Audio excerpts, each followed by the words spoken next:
Here's what's happening in local news. A 2-year, $650,000 revamp of the structurally deficient Rosemont Street Bridge is set to begin this winter and run through 2020, Mayor Fiorentini's office said on Friday. The city plans to use leftover funding from the Municipal Small Bridge Program, originally earmarked for the rebuilding of the East Broadway Bridge for Rosemont. Given $500,000 by the state to rehab the East Broadway Bridge, the city of Haverhill completed the project before it could access the state funding, choosing instead to pay for repairs on its own.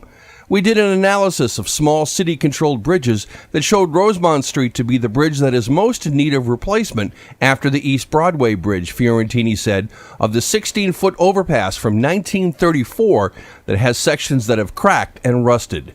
Carrying an estimated price tag of $650,000, the project is expected to enter the design phase this winter. Demolition of the existing bridge and construction of its replacement is planned for spring 2020, Fiorentini's office said. The city intends to shoulder the remaining construction fees on its own once the state money dries up. Haverhill was chosen as a recipient of municipal bridge funding based on fiscal need and impacts of the project on emergency and other service providers. Wrapping up her first-ever congressional bid, Haverhill's Alexandra Chandler says she has no specific plans to seek future office, but that doesn't mean she's ready to fade into the background when it comes to community activism. In a letter to supporters following Tuesday's Democratic primary, former Naval Intelligence Officer Chandler said she was inspired by the voters she met on the campaign trail. As I transition away from candidate to engaged citizen, I will still seek to serve without the job title of Congresswoman, which was never the point, Chandler said. Among the causes the married mom of 2 young sons pledged to support include the Voter Choice Massachusetts movement, which efforts to enact ranked choice voting, and local immigration activist group the Merrimack Valley Project. The state's first openly transgender candidate for Congress, Chandler also intends to make voters aware of the work of the Massachusetts Transgender Political Coalition. I will also work hard to get a yes on 3 to ensure Massachusetts upholds anti-discrimination protections for transgender people in November, said Chandler, referring to an upcoming ballot question.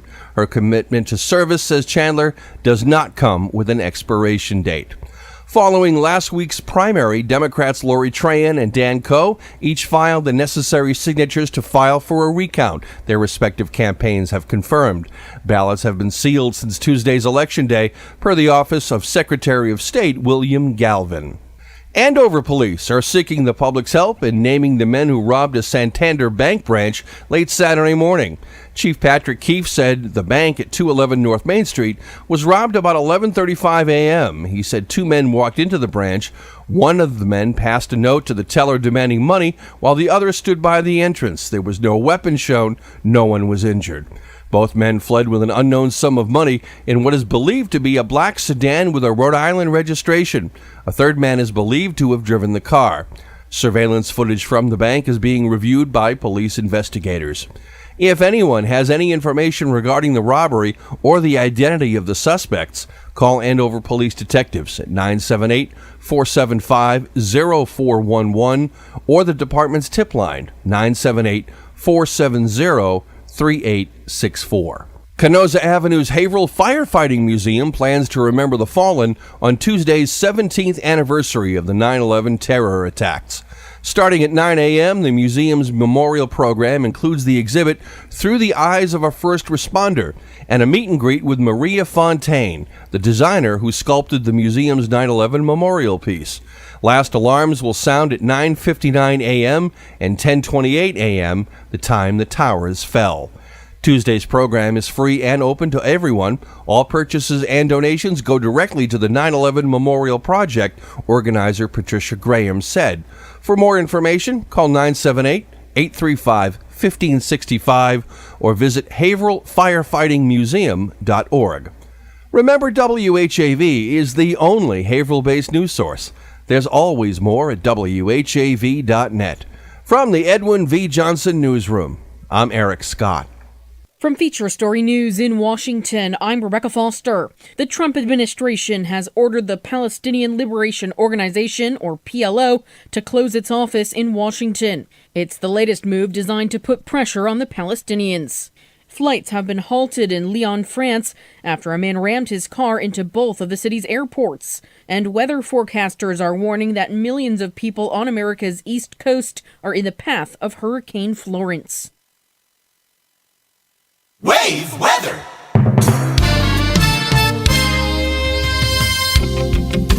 Your WAVE weather forecast for Haverhill and the Merrimack Valley. Mainly light rain showers continuing pretty consistently through the rest of the evening and overnight. Low temperatures near 60 and some fog developing near a 5 to 15 mile an hour east wind. For the day Tuesday, rain showers, especially during the morning hours, some heavy downpours at times, then some breaks in the afternoon with upper 70s. Tuesday night, just some scattered rain showers with lows in the middle 60s, and 78 mostly cloudy for Wednesday with isolated showers around.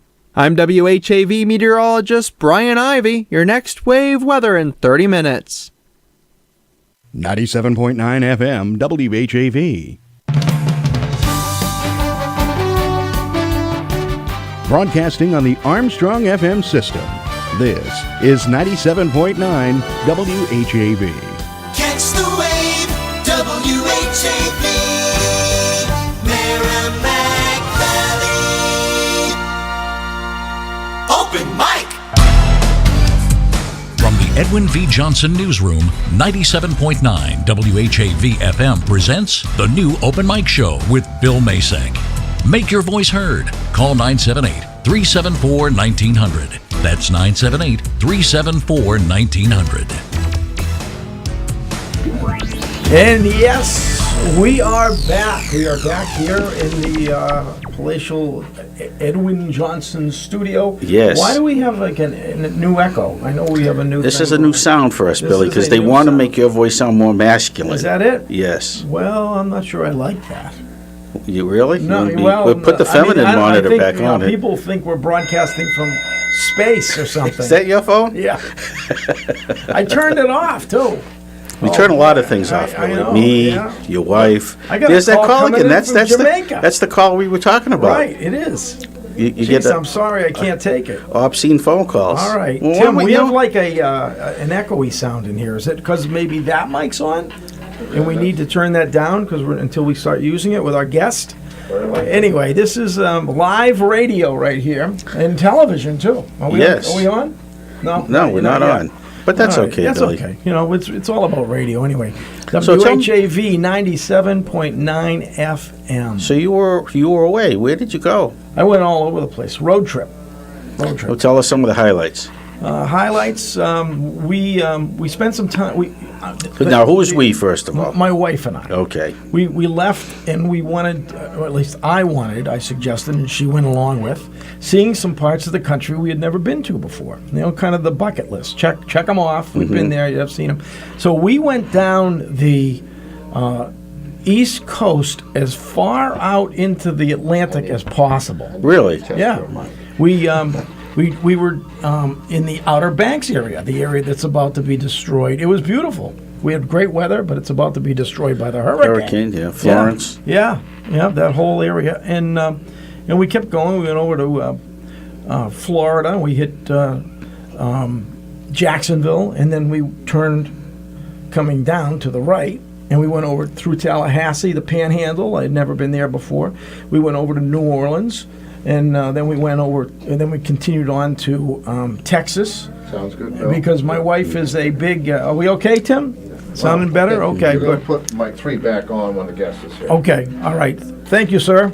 Of course, that's Tim Coco, The doctor. the doctor of WHAV here. And if Tim can't tell you how to fix it, then you're in Nobody trouble. can. You have So to you had a- call- you had a good time, then you so and we the went wife? up through. Yeah, we went up through Texas and saw some great things, and But you didn't buy a cowboy hat. and then we went to Tennessee. Hey, Bill, I got to tell you, I told my wife I was gonna buy a cowboy hat. I didn't find an opportunity to buy one, nor did I see in Texas, in Memphis, Nashville, Tennessee. I didn't even see one cowboy hat. Even the country music home, Nashville, Yeah. there was no cowboy No cowboy boots hats. or- Not where I was looking. Were there boots at all? Or? I didn't see. Well, I saw Boot Barn, real big, big place. Another competitor down the street. They sell a lot of boots, but I don't know where they wear them. Hey, we got a birthday call already, and we got to talk about Tom Spitalere coming in just a couple of minutes after we take a short break, and we're going to have a great show tonight. Yes, second hour, we're going to talk about all the politics that are taking place, and there's some of our guests that are still in a highly contested race that hasn't been decided yet. Absolutely. So, all right, we're going to take our birthday call. We'll explain the birthday contest. Every Monday night during the open mic show, we will take your call for anybody who has a birthday in the next coming month. So now that we're in September, we want to take birthdays in October. And whether it's a birthday or an anniversary, we will put that name into our cowboy hat, because we have a cowboy hat. I want to put the first name in the cowboy hat is William Masick. Hey! October 12th. Yeah, that's right. Columbus Day. You remember. Right. Yeah. All right. Well, thanks. Well, Indigenous I People think I'm Day. disqualified because I'm working here. You may get something on that day, though. Yeah. All right. Well, we'll see. Okay. So let's take our phone call. Hello, caller. Hello. Good evening. Good evening. I'd like to enter Brian into the birthday contest. Oh, okay. Now, is that the Brian that calls in? Brian that calls in? Yes, exactly. Yeah. All right. And when's Brian's birthday? Brian is October 14th. Okay. Okay. Well. And how old will Brian be this upcoming 14th of October? Oh, I wouldn't tell you if I We did don't know. need to know ages. Because I'm going to ask you for your No, age. well, you can ask. All You're right. not going to give me your age? Okay, thanks for calling in, caller. Anybody else you want to add to the list? Nobody else to add to the list, but happy birthday, Bill. Hey. And I did want to tell you that I remember you from the old WHAV when you used to do several shows, the General Store show and also the show. Whoa, what a memory. Wow, you remember the General Store? I do, and the show where you used to do the Name That Tune, and you introduced us to your group Carrot Tree. Yes, that's right. Now, caller, back then, did he use the same name, Bill Masick, or was it that other name? No, it was Bill Maxwell. You see? Wow. He remembered These that. are really good memory. Wow. Great, thanks. So how were you related to Bill? I'm not, actually. I don't even have a brother. So, well, that's great. I'd love to talk to you about it more sometime. We can reminisce about the good old days of radio. And but right now we've got to take a break. But thanks for calling in. Always a pleasure. Thank you. Thank you, caller. Okay. All right, let's take a short break, and we'll bring in our guest for the hour, Tom Spitalere, and we'll go from there. Thanks a lot. Keep it right here, everybody. Don't go far. Keep it right here on 97.9 FM WHAV. Bill Masick and the new open mic will be right back. Get in on the action. Call 978-374-1900. If you're enjoying this program, consider becoming a WHAV member right now.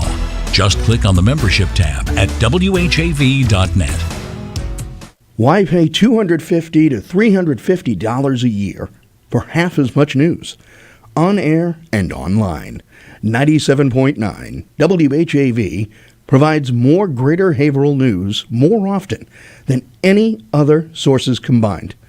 Support the only Haverhill-based news source with your tax-deductible local news membership by clicking on the membership tab at WHAV.net. Catch the wave! When the Haverhill School Committee meets, 97.9 WHAV FM is there live from Haverhill City Hall. Class sizes, special education, teacher hiring, and spending are among the topics covered Thursday nights at 7 when the school committee is in session. WHAV's live coverage is presented in part as a public service by Youth and Powerhouse, formerly Girls Inc. Community Spotlight is sponsored by Unicare Life and Health Insurance Company. Community Spotlight. Haverhill book lovers in their 20s and 30s are invited to join the library's Get Lit Book Club that meets the third Monday of every month at the Peddler's Daughter downtown. Book choices are listed online at haverhillpl.org. No advance registration is necessary, and readers don't have to have finished the book to attend. For more information, call Abby Porter at 978-373-1586, extension 608. Someone you know is on WHAV. To submit or read your own nonprofit announcements, click on the Contact tab at WHAV.net or email news@WHAV.net. In the Edwin V. Johnson Newsroom, I'm Eric Scott. Support for WHAV is brought to you by Unicare Life and Health Insurance Company. For nearly 30 years, Unicare has provided health benefits to people insured through the Group Insurance Commission. Unicare is proud to be serving over 170,000 GIC members, retirees, and their families. WHAV Open Mic. From the Edwin V. Johnson Newsroom, 97.9 WHAV FM presents the new Open Mic Show with Bill Masek. Make your voice heard. Call 978-374-1900. That's 978-374-1900. We are back here on the Open Mic Show. See, we've taken a few weeks off and we're retraining ourselves here tonight. I'm right on the game, Bill. I never did miss a beat. You seem to be a little behind. What's going on? Well, you did an extra week. I did. Yeah. That's true. Well, You were vacationing. You're not as I was rusty working. as I am. All right, we have a guest here, Tom Spitalere. Thank you, who guys. I've known for quite some time, and good friend of mine, and hard-working guy, does a lot of different stuff, and you are here specifically because of events that are going on throughout the city, right? That is true, but I want to just make a this past weekend to get ready for the big event that we got coming up. Last week, WHAV put the word out for Hilldale Cemetery that we needed help. Well, we got the help. We had close to 30 to 40 volunteers there throughout from 9 to 2. Fantastic. Led by Tammy Dabrowski and her husband Mark, who are on my board, Karen, and Lindsay Stanton, who helped out lead another group. We have the area pretty much cleaned up. We're going to have another cleanup coming up September 16th, this Sunday from 9 to 2.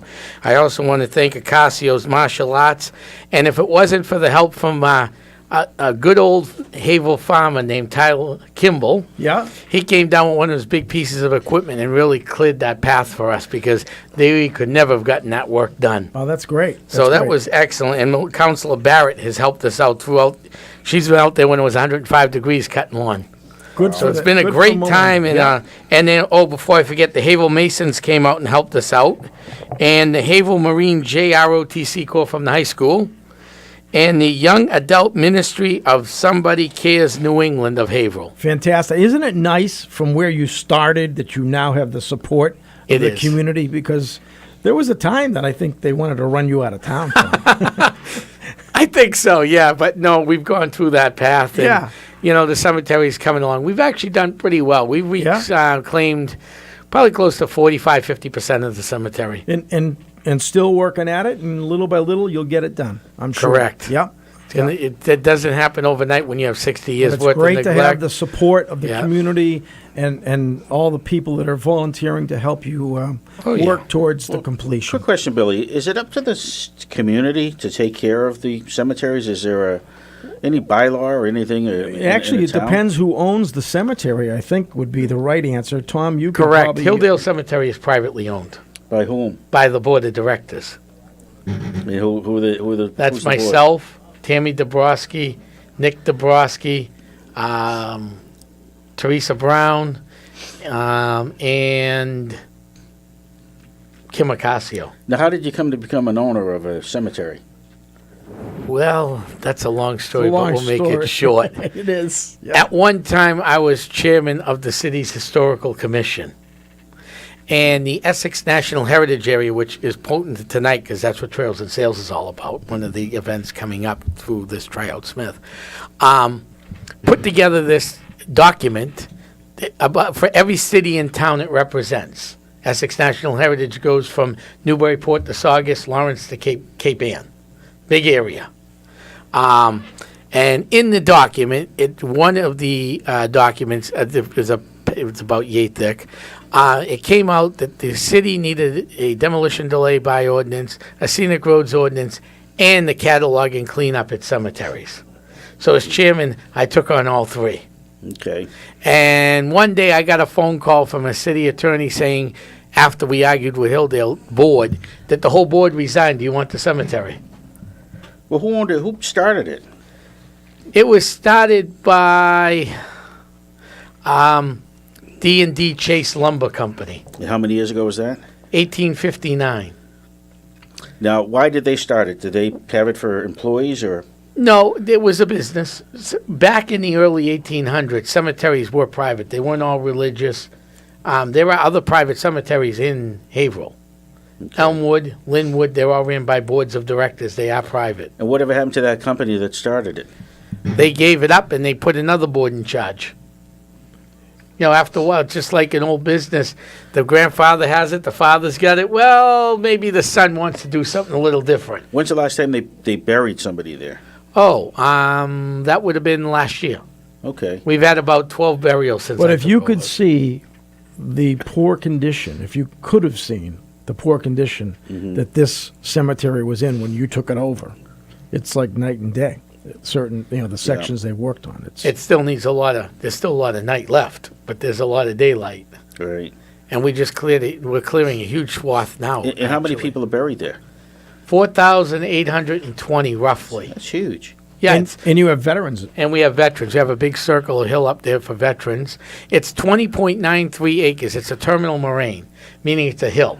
Comes down like this with valleys, with graves on the sides of the hill. You should go check it out one day. Can you get private funding for this or public funding? Not public. We don't have a grant writer. We are working on trying to get some grants. The Historical Society can kick in? That's totally separate. All this stuff is separate. All these organizations are separate.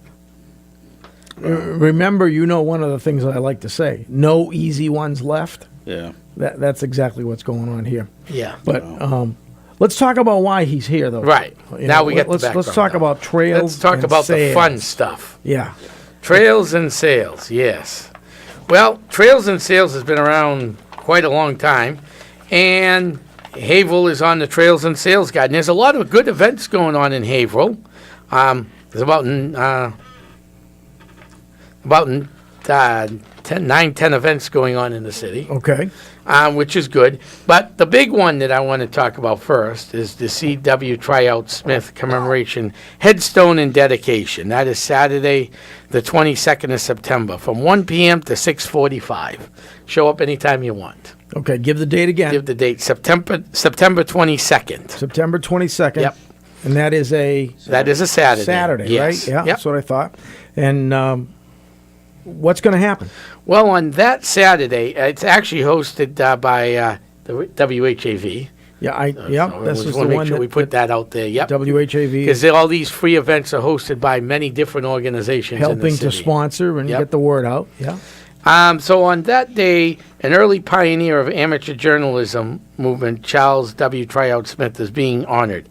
There'll be a ceremony capped off with a headstone. There was no headstone. He died a poor man, so he didn't have a headstone. They found the father's stone. So he's buried in the father's site. We do have records of that. Yeah. And believe it or not, he's not buried with his wife. We're still trying to figure out if his wife's a Hilldale, because his wife's family is right next to where we're working. Huh. Well, I was when I read about that in advance, I was wondering, does he have maybe one of those stones that don't come out of the ground? I forget what they're called, but they're just a marker of No, sorts? I checked all for that. No? We checked that area once we found the headstone. By progging poles into the ground a couple inches down, there was nothing. Nothing. So, well, it's great that you're now giving the headstone yes. For his service. So, yeah, he actually was the printer for H.P. Lovecraft. So that's even... With a very interesting story. With a very interesting story. You going to tell that story, Tom?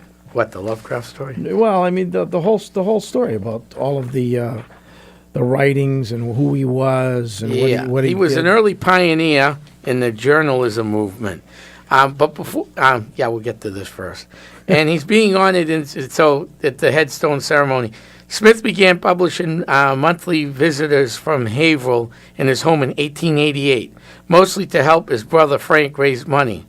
After his brother became too ill, the Smiths turned out 118 issues, ending a decade later.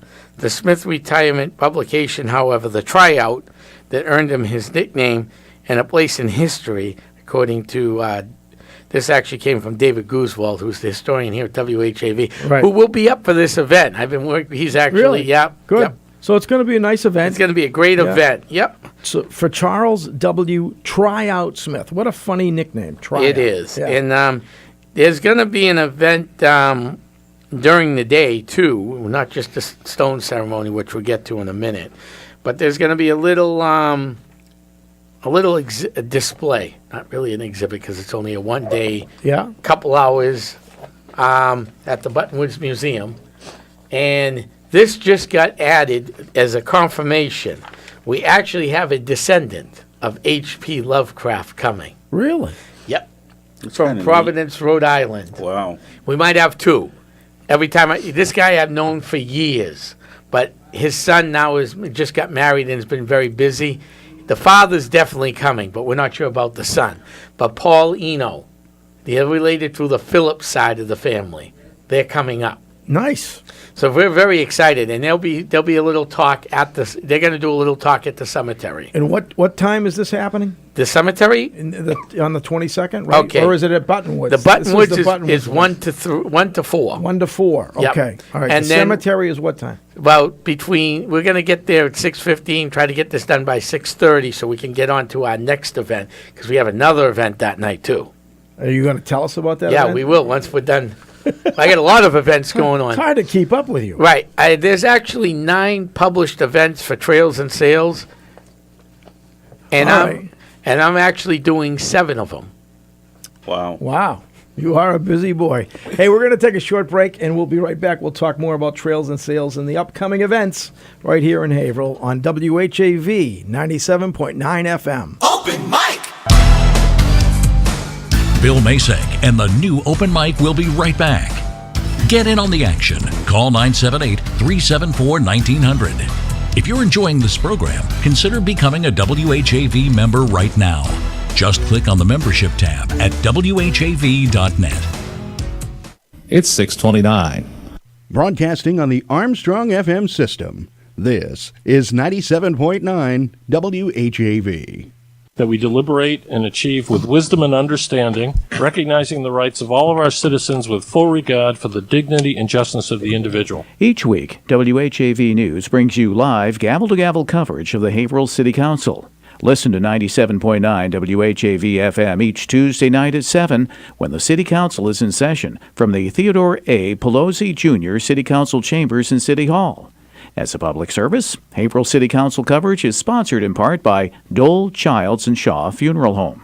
AutoFair Subaru of Haverhill has been an active member in the community for years. It's proud to partner with great organizations like Veterans Northeast Outreach Center, Make-A-Wish Foundation, and Katydid Foundation of Haverhill. These selfless charities are vital to our community, and AutoFair takes great pride in helping. AutoFair Subaru encourages everyone to see what they can do to help make our city and the surrounding areas a better place for everyone. There's a list of supported charities at AutoFairSubaru.com. Wave weather.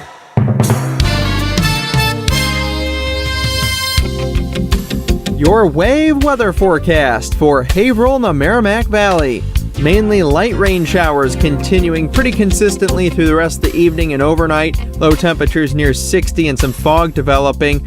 Near a 5 to 15 mile an hour east wind. For the day Tuesday, rain showers, especially during the morning hours. Some heavy downpours at times. Then some breaks in the afternoon with upper 70s. Tuesday night, just some scattered rain showers with lows in the middle 60s.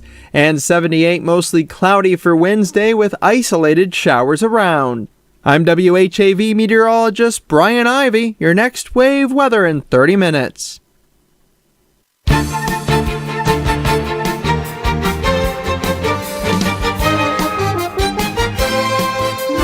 WHAV Open Mic.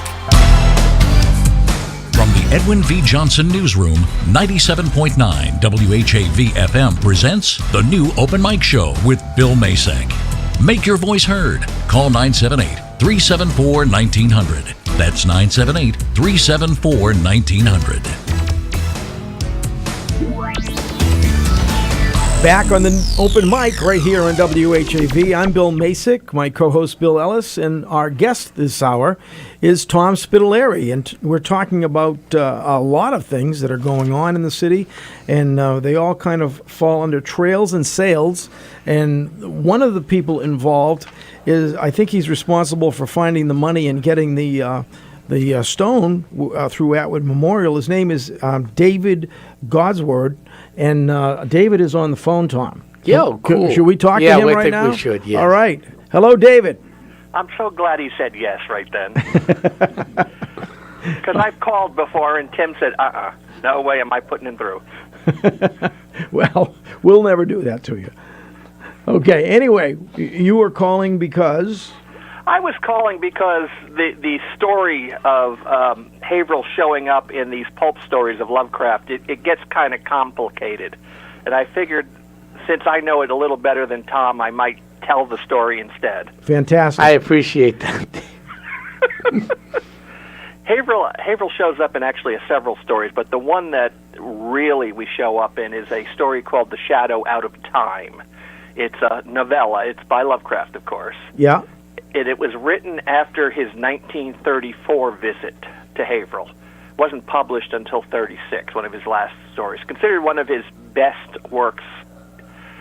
The hero of it is a professor at Arkham, Massachusetts, Miskatonic University, Lovecraft's famous fictional university, who suddenly has some sort of amnesic fit and is not the same when he comes to. And as the story unwinds, his consciousness has gone back in time millions of years to aliens who had been living in Antarctica. That's as much of the plot as you need. The part that we like is that the character's name is Nathaniel Peasley. Okay. He is a local Haverhill man. He was raised on Boardman Street at the foot of Golden Hill. Know right where it is, yeah? Mm-hmm. Okay. And that is because Lovecraft's friend Tryout Smith lived on Boardman, or rather Grove Street near Boardman. Okay, yeah. Yeah. So Lovecraft loved his old cemeteries, don't we all, and visited Pentucket, where he wanted to see the most famous stone in there, which was Salem witch judge Nathaniel Saltonstall. Well, the stone right in front of that is Nathaniel Peasley. Okay.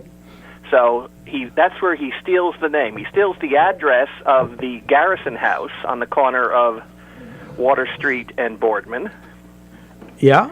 And that's basically just inside jokes. Nobody's going to get that sort of detail other than Lovecraft, Tryout Smith, and possibly 2 or 3 other people who happen to have been in on the joke to start with. Okay, but it makes sense that, when what you're talking about, that insiders know about it, other people just find it fascinating. Yeah, and there's even an inside joke so obscure even when I explain it, people don't get it. And that was strictly there for Lovecraft. No, not quite the same, but similar to, say, Archie. With the relationship to Haverhill and the comic book, which had Jughead, and there was a real Jughead, and those kind of things. So, there was a real chocolate jug. I know Jughead's son, actually. He's a good friend. So, I mean, it's just, you have to start somewhere, and this happened to be the basis for Lovecraft to write the story. Okay. All right, Tom, anything? Thank you for adding all that in. I had it in my notes, but it sounded better coming out of your mouth. Well, I've been saying it a lot longer. Yeah. So, if it wasn't for David, though, none of this would have gotten started, so we got to thank David on this. I may have started it, but you took the heavy lifting part. Well, between the two of you, it's working out great. This would have happened. Hilldale Avenue, you know what shape Hilldale is. We all know what shape it was. If you hadn't gone out of your way to find where his father's headstone is. His father, Daniel, by the way, was a Civil War veteran. That's why he has a stone. He didn't actually pay for one. The government did. Okay. And he ended up serving only one term in the Civil War. But it was a beaut. But it was a beaut. Yes, it was. Yeah, that's right. He was a survivor of the first Battle of Bull Run. Yes, one of the bloodiest battles of the war. Yeah. So, you know, he wasn't there for long, but it counts. Right. Yeah, and lived to tell about it. And well, you know what happened? I actually he never re-upped after that. He finished his time in the military, and he went. Exactly. I'm not re-upping. He didn't have to. There wasn't no mandatory re-upping. It was volunteer. He went. I'm done. Right. I've seen enough. But he came back to Haverhill, started working in a box factory, and his two sons joined him. And Tryout Smith, in particular, quit school after the 7th grade to work in this box factory with his father. Okay.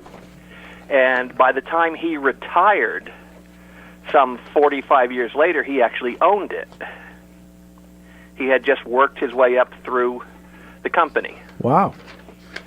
And, of course, he sold it at the right time because about a year after he sold this wooden box company, that's when cardboard started coming into play. Okay. It was a wooden box company. Oh, yeah. Okay. It's also why he was stone deaf. Interesting stuff. And this was in what time frame? What time period? He oh God, I'm so bad with numbers. Charles Tryout Smith was born 1852, and he died 1948. He lived 96 years of his life. Wow. Yeah. And he ran this amateur press of his until he was 92. Yeah. In fact, he was so ill and tired and old at the end, they moved his little hand press up to his bedroom on Grove Street so that he could continue putting it out. He put out over 300 issues. I read that. Yeah, and he it was all hand type. It was all hand set. Hand set. Yep. Yeah, which is amazing. That's for you people listening at home. Today, if you're involved in nonprofit work, you put a newsletter together. It's a lot of work, but imagine hand setting that newsletter. Every letter. Having to, and I guess some of them near the end he was putting in upside down. He was doing that all along. Lovecraft had a term for it. Lovecraft is the one who gave him the nickname Tryout. Yeah. The story goes that he had retired. He was thinking, maybe I'm in my 60s. Maybe I'll start up another newsletter because I'm bored, and was asked to do a memorial. The words don't come some nights for another amateur journalist named Edith Miniter, whose husband was from Haverhill. John Miniter, but that's another long, ugly story you don't have time for. And Tryout said, well, you know what, we'll try. I don't know if my eyes will do another newsletter, so we'll give it a tryout. Yeah, yeah. And that's the name he took for the newsletter. And consequently, Lovecraft, who always nicknamed his friends, started calling him Tryout. Okay. So these egregious typos in his little amateur journal became Tryoutisms. Tryoutisms. Yes, so you have it as a noun, a verb, and an adjective. There you go. That's right. Well, hey, what's going to be engraved on the stone? Well, the stone is going to have the name of his parents and his daughter, who are buried in the plot with him. Okay. And it's also going to have a hand press. Okay. And is it going to say Tryout on it? Yeah. Charles W. Tryout Smith? That is correct. Okay. I just Otherwise, wanted to be sure. No reason for me to be involved. Okay. Well, I appreciate you calling in and giving us all that information. Tom, every more... and the Hilldale Board of Directors thanks you for helping us get this going, and you doing all the legwork to get the money so we can have this headstone put in, because there's not just Charles, there are many other people that are missing headstones. Now, I had to step out for a second. Does he have copies of this stuff going back? You had said that he had some editions going way back when? The Haverhill Public Library Special Collections has some of the monthly visitor. Okay. And I just can't find a contact there to ask if I can borrow them for the display at Buttonwoods. I have about 60 copies of the Tryout, and I'm going to be bringing them with me. Interesting. So will you have a table display of those or at the 6:30 event or after the event? I don't know if I'm going to bring them to the 6:30. I'm still trying to get through the 1 to 3 part. Okay, but you'll have them at the 1 to event 3, yeah. earlier at the button Yes. at the Buttonwoods. Okay. And we will have the commemorative booklet, thanks to the good people at the Aeroflex Foundation, which is out of New York. A 20-page booklet. It has a lot of reminiscence about Tryout by Lovecraft and autobiographical notes and a little history by the current amateur journalist historians. And the other half of the book is a driving tour of Haverhill, of Lovecraft sites. Wow. You know, starting way up at Whittier's birthplace and ending up at Monument Street. You know, Haverhill has so much history of That it does. and interesting history. And, you know, I've lived in Haverhill my whole life, but, you know, even on vacation just a couple of weeks ago, you know, as we drove around the communities established in the 1700s, the 1800s, I always say Haverhill started in 1640. You know, Yeah. so I mean, we have so much history, and it's so interesting, some of it, that and until you hear it, you can't believe it. You know, you'd never think that this stuff was happening. Remember this? Well, I mean, it's exactly. I mean, people forget we had a Salem witch trial judge in Haverhill. He's still there. Right. Well, theoretically, anyway. We had people accused of witchcraft in the second spike of witchcraft, the Andover witch trial. Yeah, yeah.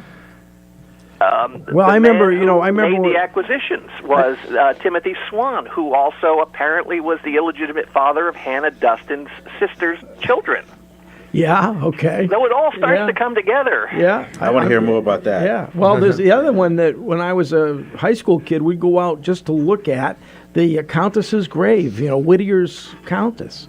You know, there's such interesting stuff around the city. If there is one project in this city that I would want to do, one last one before I go, and I'm pretty well done with Haverhill projects at this point. I live 1,200 miles away. It's time. It would be getting a stone back up for the Countess. Yeah, I spoke to Tom about that just last week, and we're not sure how we could make it happen, but it's unfortunate what happened. You're asking the guy who's already put 2 headstones up Yeah, this year. it's unfortunate what did happen. Okay, so you're hired. So thanks. Bottom line is that stone's not going back up. I mean, the best thing that could happen is somebody takes that stone and puts it in the birthplace or even in Amesbury, just to get it into safekeeping and put up a smaller, more sturdy stone to replace it. Right. Yeah, I agree. Yeah. And that's less than $3,000, frankly. But also the stone I'm talking about it was covered with like a metal mesh type. But I heard that's all been destroyed. It was all hit by a car. Yeah. They went through the fence, took out the grid. Well, the grid was there originally because people forget Whittier was a rock star in his era. Right. And people were going to see the haunted bridge and going to see the Countess's grave, and they were taking little samples, little chips, little souvenirs. Yeah. So they had to put a fence around it to protect it. Like Plymouth Rock. Yeah. Exactly. Yeah. Same thing. So right. I would love to get a new stone up for Mary Ingalls. I just, there seems to be some resistance on the side of the operation that I really have no control over. Well, maybe Tom and I could talk about it with no promises, but we should probably discuss this a little more. Yeah. Off mic. Right. No Hey, witnesses. David, I like it. I want to thank you for calling in and all the information, and you don't need to be a stranger just because you're 1,200 miles away. Call in any night if you ever have anything you want to add, whether Tom's here or not. The open mic has open lines quite often, and we'd love to hear from you. So I'm a long-time listener, if not an often caller. Okay. Well, you don't have to be a stranger, so call in any time. It's great to hear from you, and thanks again. Nice talking Maybe to you. I'll see you on the 22nd. I'll be there. Okay. God knows I need to. Okay. Thank you. And Thank you. Good night. Good night. Good night, David. All right. We're going to take a short break, and we'll be back to top out the hour with Tom Spitalere, our special guest. And we'll be right back here on the open mic on WHAV 97.9 FM. Open mic! Bill Masek and the new open mic will be right back. Get in on the action. Call 978-374-1900. If you're enjoying this program, consider becoming a WHAV member right now. Just click on the membership tab at WHAV.net. Broadcasting on the Armstrong FM system, this is 97.9 FM WHAV. Catch Catch the wave. Melinda's Garden Moments help gardeners create and maintain a healthy, beautiful garden with ease, inside or out and all year long. This is Melinda Myers, inviting you to tune in every weekday morning, right here on WHAV. You'll learn creative ways to grow your own vegetables and herbs while beautifying your landscape. Eco-friendly lawn care, flower garden design basics, unique container gardens, attracting birds and butterflies to the landscape, and much more. Again, please join me weekday mornings for Melinda's Garden Moment for a very environmentally friendly approach to gardening. Remember, only local radio can bring you this feature opportunity, but only WHAV does.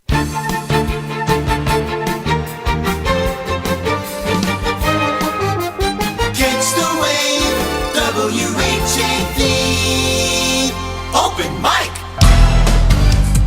From the Edwin V. Johnson Newsroom, 97.9 WHAV FM presents the new Open Mic Show with Bill Masek.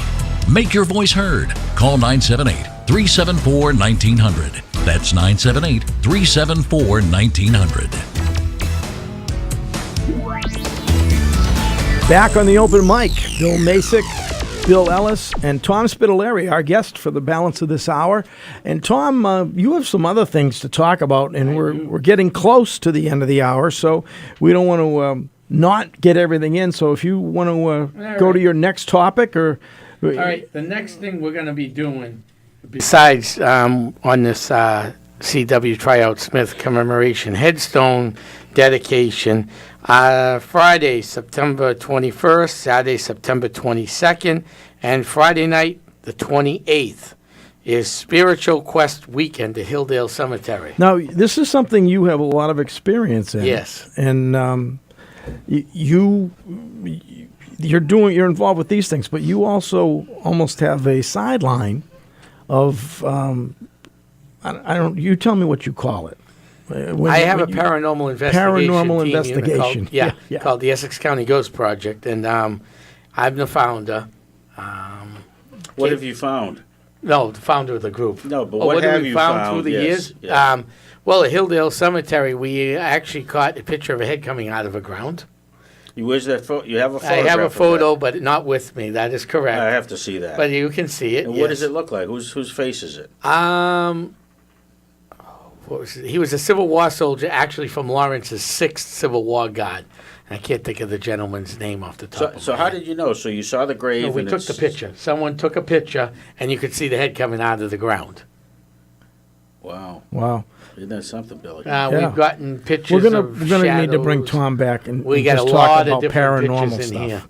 here in Hilldale. You know what we should be able to do is line it up with the, so the folks on, that are watching us on Facebook and on the cable can see these photos also.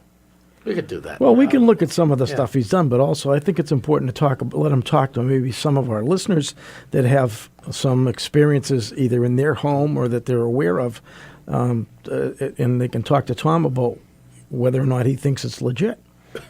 Actually, November 7th of this year will be the 10-year anniversary of my team. I've been doing this ever since I was a kid. I was on the prior teams.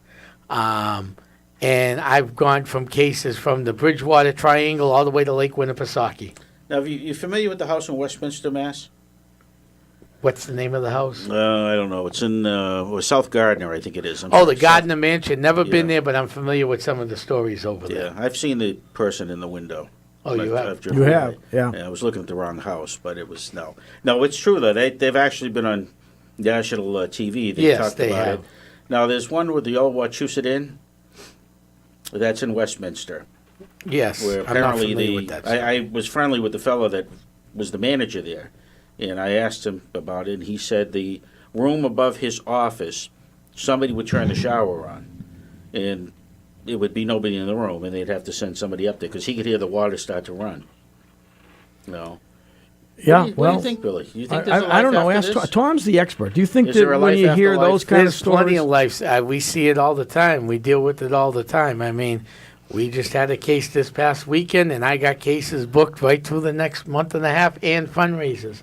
I've used the paranormal, and we don't take a dime out of this, but we've used the paranormal. Essex County has to raise over $30,000 for nonprofits throughout the area. When I bought my radio stations in Vermont, top of Vermont, right on the Canadian border, the couple that I bought them from that were retiring and moving to Florida, the woman swore that they knew the house, they knew the woman that lived there before for ages, her whole life until she passed away, and that she was still present in that house. And she said that she would sometimes just put fresh laundry, fresh stuff before she put it in her bureau, and she'd go up to put stuff away, and she'd find that stack of clothing was in a drawer, and vice versa, that sometimes there were outfits laid out on the bed. Do you believe that's true? Yeah, I've heard that happen. I've never witnessed it personally, but I've heard plenty of stories from a lot of different paranormal teams. They called her she called her a friendly ghost, and they weren't afraid. They just felt she was still. Spirits won't hurt you at all. There. Spirits can't hurt you. Okay. They really can't. I mean, they can scratch you if they really are a real negative entity, but they can't physically. I mean, physically they can hurt you, but they got to be a real negative entity. But do you have any idea why sometimes there is a spirit that is present and can be seen, or attached to a rocking things? chair at a local secondhand store or something? Yeah, I'm not talking about the Haunted Mansion at Disney, but I'm just thinking, how come not everybody is there? I mean, didn't Houdini say, if there's any way to come back, I'm coming back? And he never came back. Right. Some people die unexpectedly. Some people, when they do die, even though they might be sick, they weren't ready to go, and they still had things to do here on this plane. Right. So they don't leave this plane till they feel like they're done. And sometimes they don't even know you exist. You take an old home, for example, or even a new home, but we'll deal with the old homes because I want to get through the rest of these. But we'll deal with the old home real quick. All right. You see a guy, I get a call. Someone walked through the wall. Well, you take an old triple-decker in any city in Massachusetts or New Hampshire. At one time, those triple-deckers were 3 families only. You know a bit about real estate? They've divided them into 12 units. Yeah. So 100 years ago, that wall was probably a door. It wasn't a wall. It wasn't a wall. And they're still living like they were here 100 years ago. They don't even know we're in the present, and they don't even know you exist. Wow. They're just walking their day like they did 100 years ago.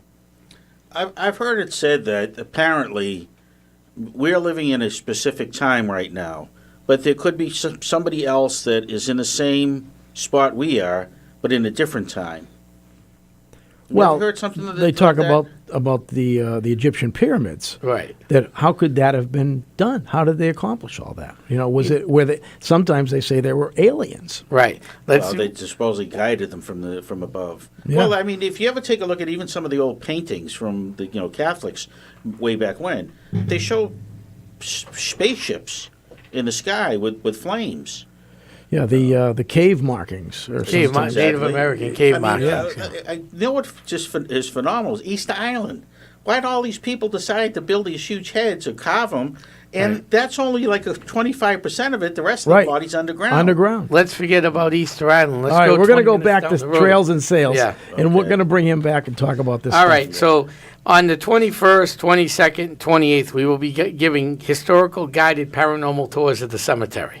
September 21st, 22nd, and 28th. Okay. And on the 22nd... What time? Gates open at 6:30. And on the 22nd, I have EVP specialist Karen Mossy coming in to talk about electric voice phenomena, and she's gotten a few good ones, and a couple of her EVPs have been on national TV and movie shows. Wow. And that's also the same night of the right after the headstone dedication, we're going to go do the ghost hunt. Okay. Correct. Wow. And then on Friday the 28th, I'm doing the Bella Buildings Italian History Walk of downtown Haverhill. And that is at 11:30 in the morning. Friday the 28th at 11:30. And then Friday the 21st from 2:30 to 3:30, we're doing a Civil War walk at Hilldale Cemetery. Wow, you're doing a lot of stuff. And then interesting stuff. The 28th, that number's going to ring a bell to you. The 28th during the day from 2 to 3, we're doing a historical Dustin Garrison House tour. Oh, sure. And then The 28th, a little earlier, we're going to go from 6:30 to 7:30. Essex County is splitting the team up into two. Some of my team members, Lindsay Stanton, and another team, NEPA, Northeast Paranormal Associates, Stacia Mackey's going to lead the tour of Hilldale, and I'll be leading a ghost tour at the Dustin Garrison House. So we're doing two at the same time. Wow. Hey, can anybody find this stuff online? Yep, online at the Essex National Heritage. They can go online and find it right online. Okay, because it's so much, unless It is people are home so with their with pen their writing pen. it down. And we don't want you driving and writing. We want you listening Right. if you're driving. Right, So yeah, exactly. go to Essex National Heritage. It'll be out. We're going to have flyers out and everything. It's going to be around the city. That's so all that's good gonna be stuff. some good Now- stuff. Now, are they I got free? one more- Are they These events are all free. Okay, I wanted to make that. Yeah. That you don't have to pay. Nope. Just show up Just and show enjoy. up, enjoy. You guarantee Correct. to see a ghost? I don't guarantee. You cannot guarantee that. Okay, well, I 'Cause some- figured you had a pretty good relationship with some No, of these some spirits. nights they're there, and other nights it's slow or dead. Pardon the pun. So it's not like a whale watch. Right, it's not like a whale watch. But There'll be a it's more donation jar for Hilldale. like though. a moose search. Right. They don't guarantee you're going to No, see they a don't. moose. No, That's when you right. go on a move, we are doing donation that night. Oh yeah, of Yeah, course. You're always donations open to are- donations, right? but- Because but- we need it for the cemetery. But you don't have to buy a ticket. Correct. Do the spirits donate?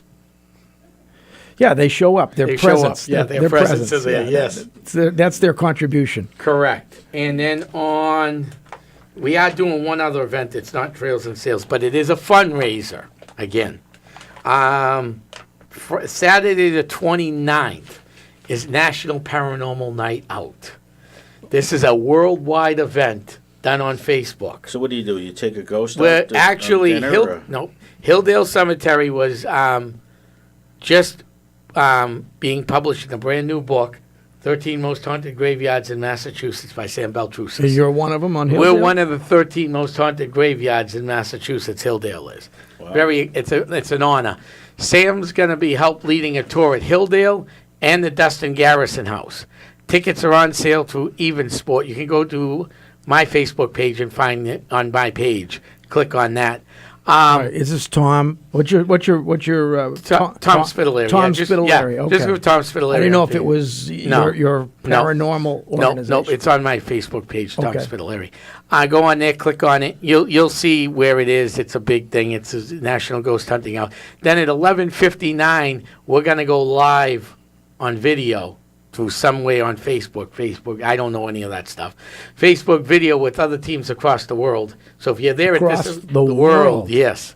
So if you're there, it's going to be an exciting time. Wow. And What we're if gonna talk what if about it our is, there, evidence. you're in? It's still daylight in certain parts of the Well, world. in certain parts it is, yeah. So it's going to be interesting. But yeah, it's called the it's a Facebook app that they run National Ghost Hunting Day. That is That's so what cool. it's called. And that night, the Garrison House, the Dustin Garrison House, and the Hilldale Cemetery will be splitting the funds. Okay. All right, Tom Thanks, Spitalere, Bill. thanks for coming in. Yep. And a lot of information. People can find it all online Yes. At trailsandsales.org. Yep. Okay, easy to remember that. Easy. Hard to spell Spitalere, or Yeah. harder than Trails and Sales.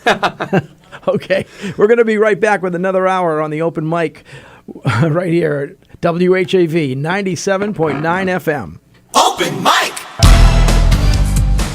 Bill Masek and the new open mic will be right back. Get in on the action. Call 978-374-1900. If you're enjoying this program, consider becoming a WHAV member right now. Just click on the membership tab at WHAV.net. It's 7 o'clock. WHAV LP Haverhill.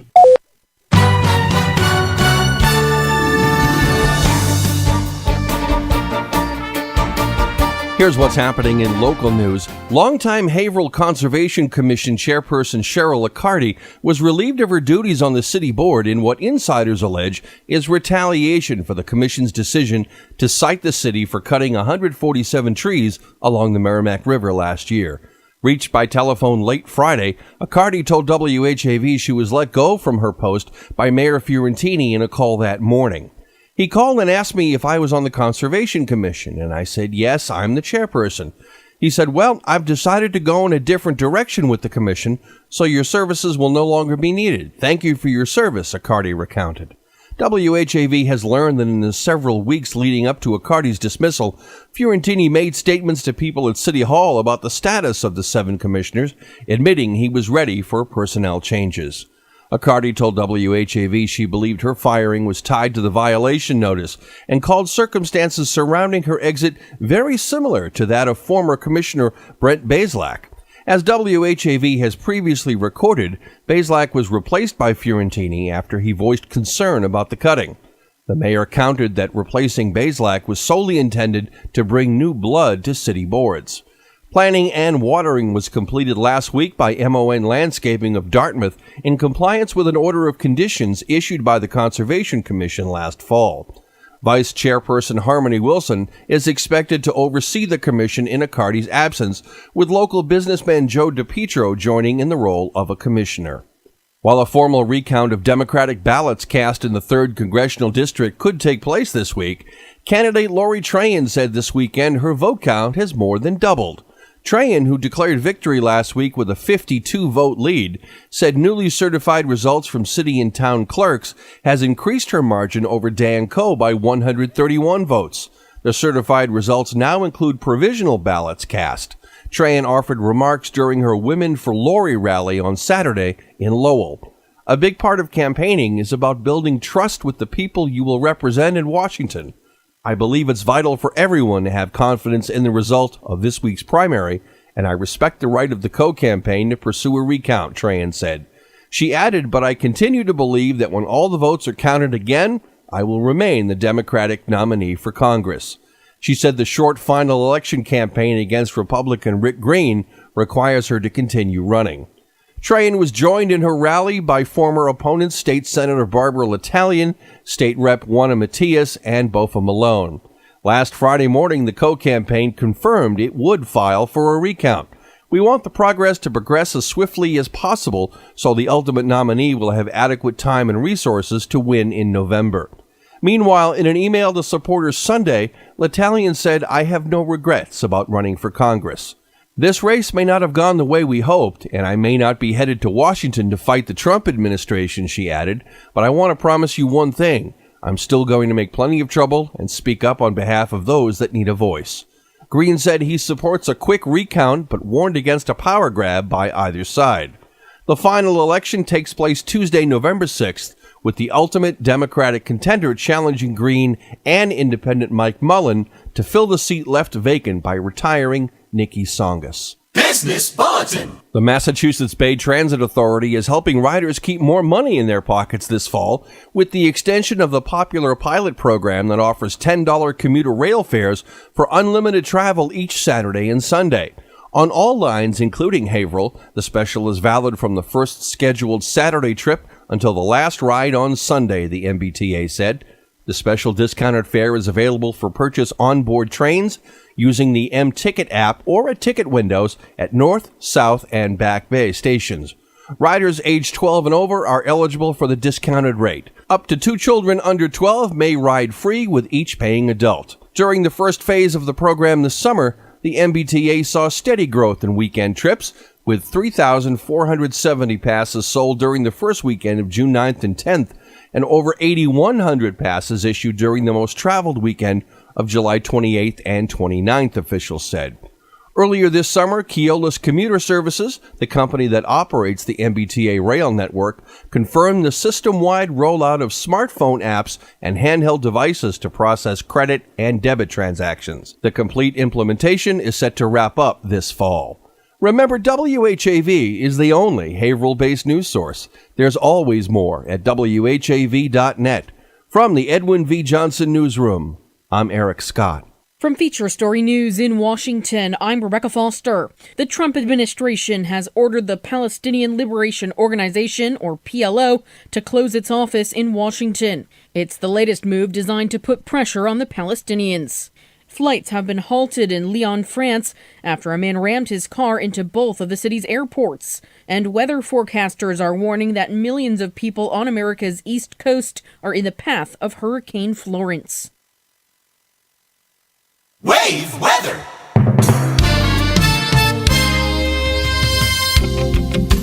Your WAV weather forecast for Haverhill and the Merrimack Valley. Mainly light rain showers continuing pretty consistently through the rest of the evening and overnight. Low temperatures near 60 and some fog developing near a 5 to 15 mile an hour east wind. For the day Tuesday, rain showers, especially during the morning hours, some heavy downpours at times, then some breaks in the afternoon with upper 70s. Tuesday night, just some scattered rain showers with lows in the middle 60s, and 78 mostly cloudy for Wednesday with isolated showers around. I'm WHAV meteorologist Brian Ivy. Your next wave weather in 30 minutes. This spot could have been yours. Support WHAV's local approach with your underwriting. Go to WHAV.net and click on advertising to reach thousands of new customers.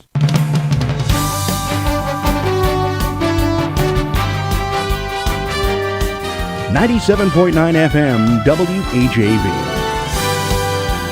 Catch the wave, WHAV, Merrimack Valley.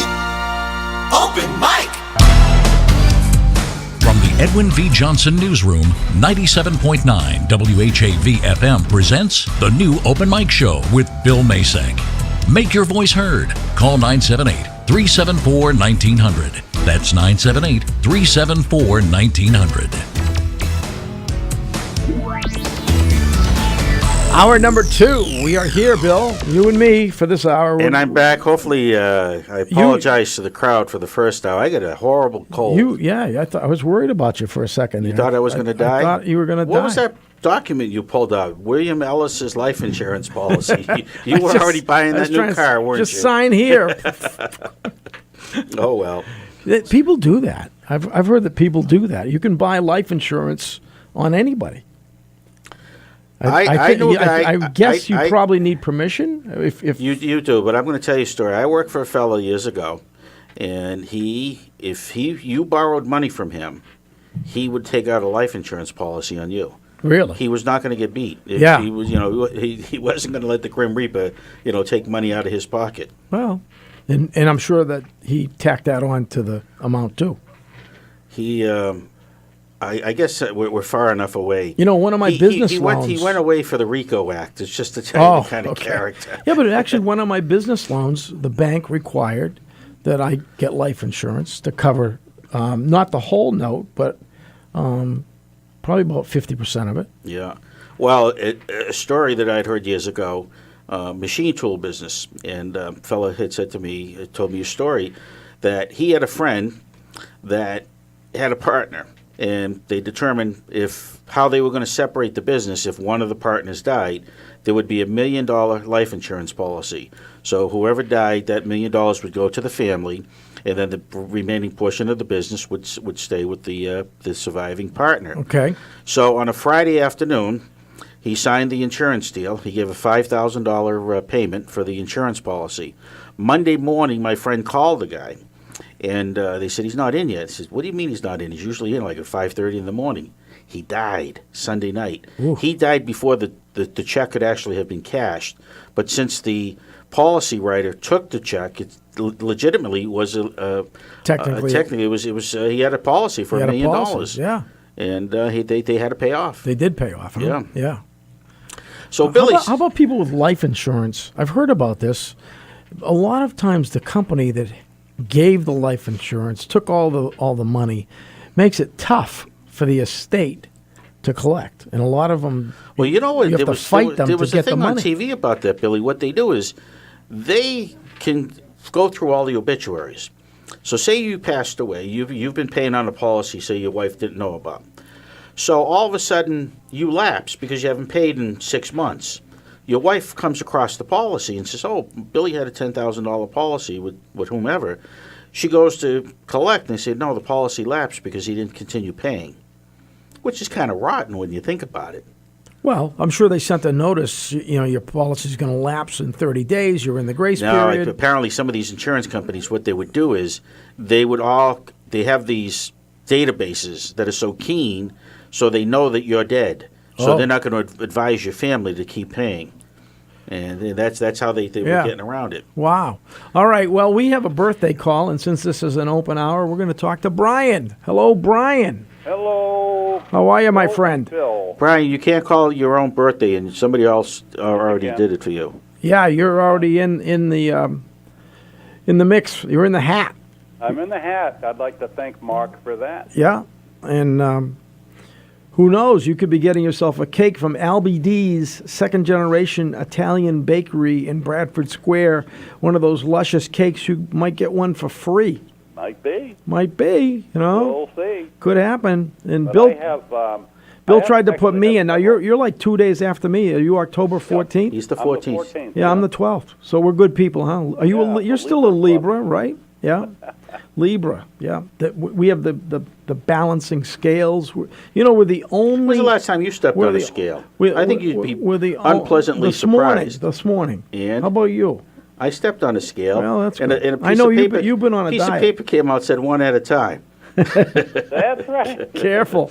Anyway, but just I don't know much about the zodiac, but because it's my sign, it's an inanimate.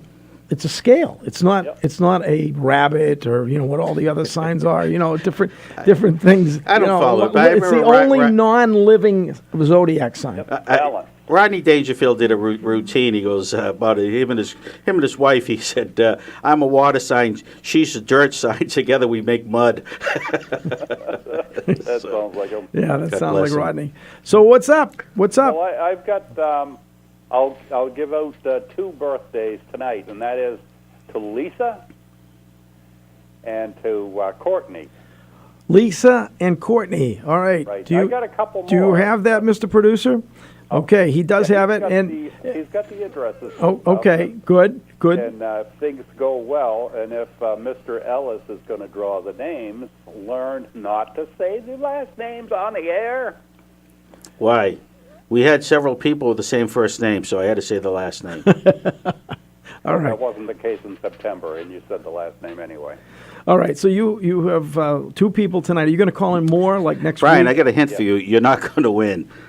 Oh, come on. What do you... So you don't have to worry about your last name. It's an honest draw, Brian. I'll draw the name at the end of this month. The other Bill draws the Yeah, I'll be sure to And then draw if he it. pulls out his own name, what are you going to say then? My name's not going in there. Your name is already No, in there. it's It not. is.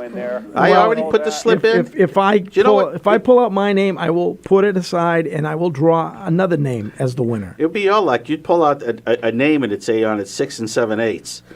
Now, that would be you pulling the tag off the back of the hat. Can you really go to jail? Take this time to thank LBD Second Generation Italian Bakery for their kind monthly donation. I just did that, but it's better to say it twice than not at all. Oh, Okay, I didn't hear you say Yeah, it. okay, you were probably on hold. But Billy, you're in the legal field. Yeah. 140 Talking South about Main Street in beautiful Bradford. That's right in Bradford Square. And it's great goodies. Well, for Billy's birthday, we're going to have some treats. So if you want to call up that time, and he likes these lemon cookies, so I'm going to get him some lemon cookies for his that's right. birthday. Yeah, all Well, right. when I used to work at Northern Essex College back in the 70s, and myself and 2 of the girls who worked for me, we all had birthdays the same week. So one of the students made a nice big cake for us. Nice. Yeah, it was great. Yeah. Well, that's good. So, it's always good to have a little extra sugar. Well, Not for everybody. That's but, taboo. yeah. So what did you do at the college? I was in the counseling department. Oh, that's good. You should make an appointment for... Can I come visit you? What sort of things would you counsel? I mean, what sort of problems would you confront? Well, actually, it was more of a resource administrator, hooking people up with services, people who have dyslexia or other disabilities, blindness, deafness, whatever. So special needs, in a sense. Yeah. Yeah. Good. Great. Good for you. And the thing has really grown, and so now they call that office the Learning Accommodation Center. Very nice. Very nice and very important. That's good stuff. Yep. Yes. Yeah, that's a great thing Do to you know do. what we haven't heard from? Because Brian's been a great caller, and thank you, Brian. Jerry. Not in a few weeks, but he'll be calling.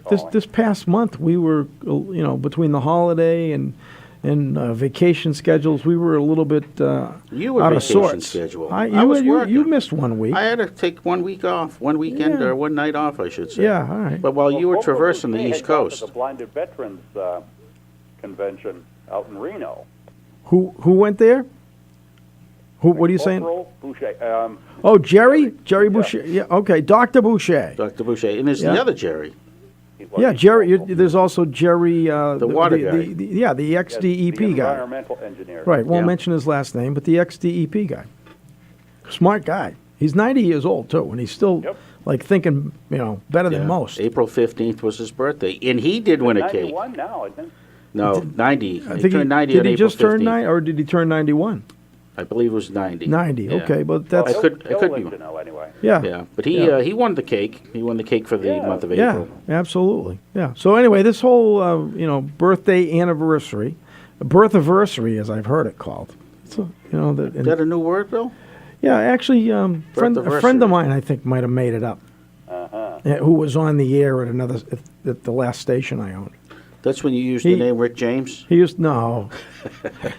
Well, when you think about it, birthday. It was Ray C, who has also God rest his passed soul. on. God rest his He soul. had a great voice. He was a great guy, had a great voice, and he used to have the birthiversary contest. So Yep. when you think about it, a birthday is really a birthday anniversary anyway.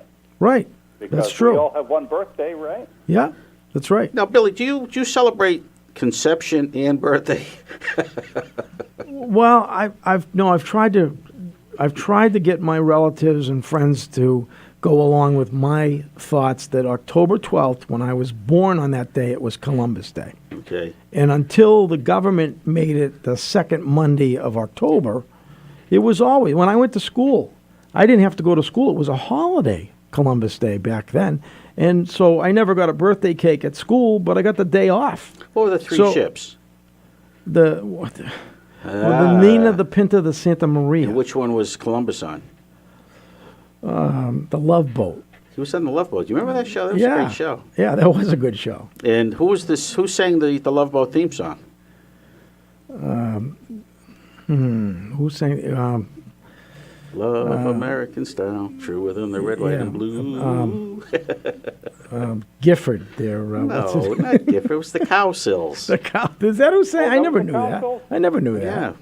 Yeah? That was the Cowsills. Okay. Yeah. Exactly. That's right. They were a real family. Yeah, they were a real family. In fact, the original Partridge Family show was based on the life of the Cowsills. Yeah. And the producers said, we don't want the mother on the show. So the rest of the family said, if the mother's not on the show, Right. we're not on the show. I remember hearing that. So then they end up bringing David Cassidy and Shirley Jones Right. and so forth. Yeah. Hey, we got to take a break. If you want to hold on, Brian, if not, we appreciate you calling in, and we're going to continue with open lines and open discussion for the rest of this hour right here on the Open Mic on WHAV 97.9 FM. Open Mic! Bill Masek and the new Open Mic will be right back. Get in on the action. Call 978-374-1900. If you're enjoying this program, consider becoming a WHAV member right now. Just click on the membership tab at WHAV.net. Try listening to WHAV in your car or anywhere on your mobile phone. For fast access, visit WHAV.net.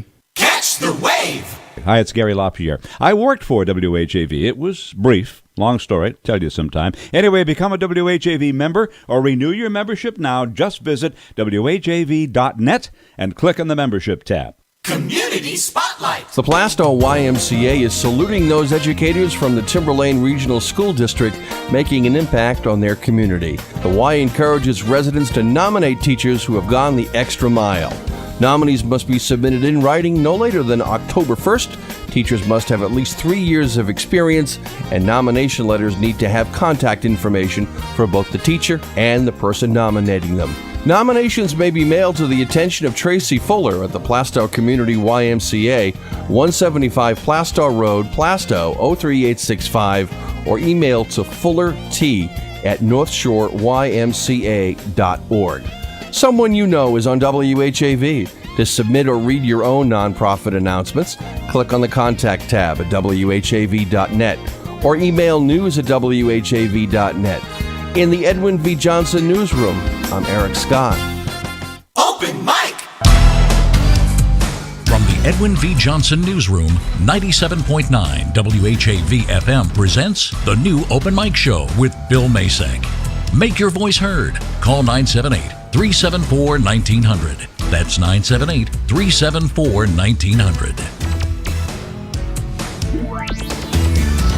Okay, we are back on the Open Mic Show. Bill Masek and Bill Ellis here until 8 o'clock tonight. It's 7:21 right now. You have your opportunity to call in and join the conversation at 978-374-1900. Call anytime if you have a comment, if you have a question. We'll try to take care of you on the Open Mic Show, 978-374-1900. Now, during the break, I was showing Bill that my phone rang early on in the show, but I thought I had turned the volume off. But phones get more and more complicated and more expensive. Did you hear about the new Apple product that's supposed to be released, I think, next week, and also the Samsung Note 9, I think it is. It just came out. That's like around $1,000. But the Apple stuff, it's like going to be as big as a small portable TV, and it'll have a handle on top to carry it. And now your cell phone is unique. I never saw a rotary dial cell phone. Well. You know, did you see on top? I put quarters in it to make it run. I noticed that. Yeah, it's amazing right. how that it's works. It's a pay cell phone. Now, who's so Alexander that way I Graham don't Bell? have to pay. I didn't have to pay to buy it because I pay as I play, as I talk. Yeah. All right. Well, hey, Jerry McCall is on the line. Our producer. I thought you're not supposed to give a last name. This is like Alcoholics Anonymous. Well, that's Brian. He doesn't want us to give last names. Do you have a last name, I'm just Billy E. Mr. Ellis? Billy E. All right, let's go to the phones and say hello to Jerry. Jerry, our friend. Wait, Jerry, press one of these. Press one. Press what? And I'll put the volume up. Is that? No, you know what? We have a new. Are you there, Jerry? We got to tell people since we came back from our little break. We got a new board here. We got a new board, and we have not been totally trained. We were not trained on that particular phone. And the reason why is the new board is this one replaced the one that was there before, and this one had to go out to get clean because orange soda got spilled all Somebody else who works here, nobody currently working at this time of night, but somebody who works here still, spilt his orange soda all over the board, violating the first rule of radio: no food or drink near the console. And that's why you got scolded earlier this evening. Because I had my coffee. Because you had your coffee on the corner over there. Right. And, you know, it's so dangerous. But orange soda in particular is like sugary sweet. So and that's why you get that. So this had to part be of it sent sticks out, still. and they thought they had replaced all of the parts that were a little sticky at the time, but now it's almost a year later, and the board needs to get sent back so that more parts can be repaired. So, Jerry, did you find that interesting? Jerry, is Jerry there? Oh, wait, he's there, but we can like hear you faintly. Jerry, is this a paranormal experience? Jerry, the level, at least in our headphones, sounds low. Chris, is he okay on air? Oh, yeah. Yeah. Let's try something. All right. Jerry, hold 1 second. Can you hear him? I hear a faint voice. Yeah, it's very faint. Hold on, Jerry. Just 1 second. Jerry, we can't hear you. Can he call? Can Jerry, call back? call back, Jerry. On the other line, and it will be on a different control panel, and we'll be able to bring him up loud and clear. Right? Yeah. Call back, Jerry. Okay, we're going to let Jerry go right now, and we're going to continue on with the Open Mic Show on WHAV. I'm Bill Masek. Bill Ellis is here, and we do this every Monday night between 6 and 8, and except for holidays and vacations. Now, a lot has happened in the political world since we were last here. It has. We've had an election. And that is... And we worked very hard. And it hasn't been decided yet. We worked very hard because there were like a dozen people running for the congressional seat. And it is in a recount right now. Right. And I heard earlier that apparently Lori Trahan, her lead has grown. Her lead has grown in the certification that was done on Friday by the communities. It's gone from 52 to about 131 to 150, depending on whose number you want to believe. And then the request from the Dan Coe campaign and from her campaign, the Lori Trahan's campaign, they're both, I think, making the request, which is the way formally it should be done. And there will be counts, but the Secretary of State has taken over the recount. I think in at least Lawrence and Lowell. Right. And for the rest of the state, I don't know. But I know that it's going to cost a lot of money for the campaigns to have their people overseeing the recount, making sure that they feel that that's a quality ballot and that it wasn't a stray mark that might have gone to the wrong candidate. So there's so many things. So because you can challenge in a recount, you can challenge the ballot and then there's somebody who's on site who will then make a determination as to whether or not that ballot should be counted or whether it should be discarded. Now, all the 37 communities, I think there is? Yeah. All right, the 37 communities, do they all have the same balloting process? Like the town that I live in, I doubt we had a big piece of paper or cardboard type thing, and you colored in the little, circle. Right. Same with Haverhill? Like a piece of oak tag, and then you put it into a counter. Right, and then it goes ching, and they say thank you very much. But inside that machine, depending how you made your marks, whether it counts it? It may throw it out so that it can be hand counted.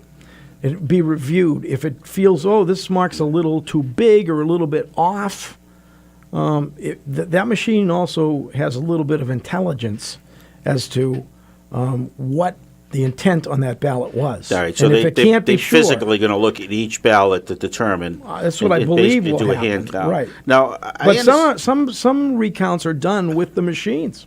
So if they it's just do it either back over it again. could be a hand recount, right? Okay. So now there were some questions on back in the presidential election 2016. There were some communities where Donald Trump got no votes at all. Did you hear that? I've heard those stories. I don't know if I believe them. There are some communities where supposedly there are more votes cast than people registered. In Detroit, I heard Detroit did. Well, I don't know. What was the old Democratic saying? Vote early and vote often. Vote early, vote often. Yeah, right. Well, do you think there's anything was tampered with? First of all, I know that the Russians didn't tamper with anything. Right. I mean, that's just a Democrat ploy because they didn't. They don't want to admit that they lost. I can't. Of course it is. That's all I can't say that there's no tampering, but I don't think there's. As far as in Haverhill, I know the people, I know the process. I don't think there's any tampering. Well, you're speaking for Haverhill. I'm not talking about Haverhill. I'm sure Haverhill is legit. In some of the bigger cities, like didn't Kennedy when Kennedy won in Cook County? I guess there was a big question in Chicago. Right. And Mayor Daley said the ballots have already been destroyed. They can't be recounted. Right. And who was the guy from Saturday Night Live that just got kind of embarrassed and kicked off and left? Al Franken. Al Franken. Yeah. I heard that wasn't his election very close, and didn't Al actually? Somebody show up with like I got three stacks of ballots in my trunk or something like that at the end, and it was like 250 votes all for Franken is what the story was. Yeah. So that disappoints me. And it's funny if that was illegal or illegitimate or whatever, karma set in. I mean, ultimately, he got what he deserved. But unfortunately, the guy running against him, that's the unfortunate part. It never. Yeah, he lost out.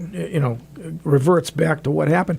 Hey, we got to take a break, and then we're going to talk to Jerry, who is on the other line. So keep it right here on the open mic on WHAV 97.9 FM. Open mic. Bill Masek and the new open mic will be right back. Get in on the action. Call 978-374-1900. If you're enjoying this program, consider becoming a WHAV member right now. Just click on the membership tab at WHAV.net. It's 7:31. 97.9 WHAV.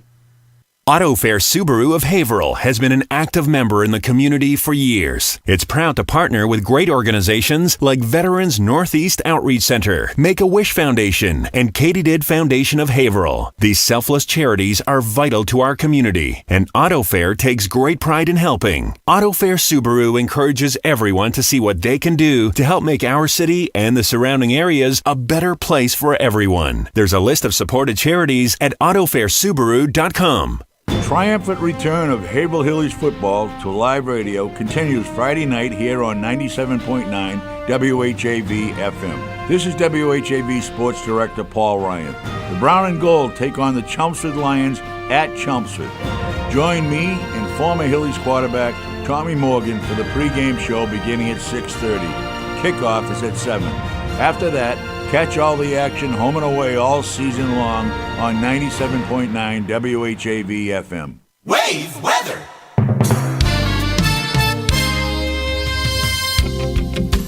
Your wave weather forecast for Haverhill and the Merrimack Valley. Mainly light rain showers continuing pretty consistently through the rest of the evening and overnight. Low temperatures near 60 and some fog developing near a 5 to 15 mile an hour east wind. For the day Tuesday, rain showers, especially during the morning hours, some heavy downpours at times, then some breaks in the afternoon with upper 70s.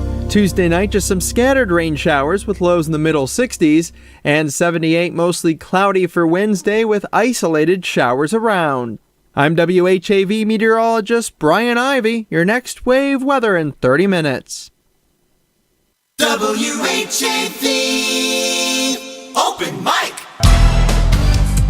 From the Edwin V. Johnson Newsroom, 97.9 WHAV FM presents the new Open Mic Show with Bill Masek.